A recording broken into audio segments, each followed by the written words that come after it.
Lagyan ko na to kanina ng ng suka. Sarap yun. So, sa mga hindi pa nakatry, lagyan nyo.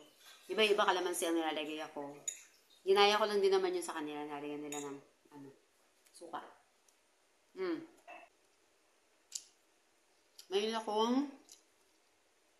Meron akong Barako coffee. Sarap.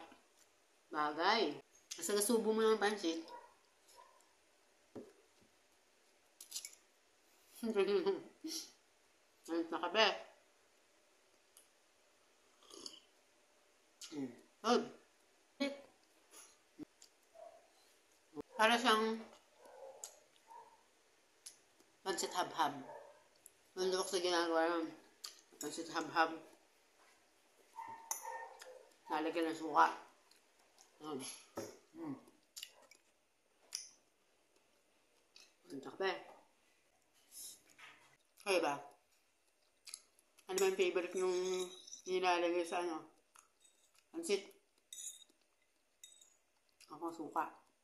Tap-tap. Kung hindi nyo pa na-try, try nyo na. Kung gusto na, follow me for more.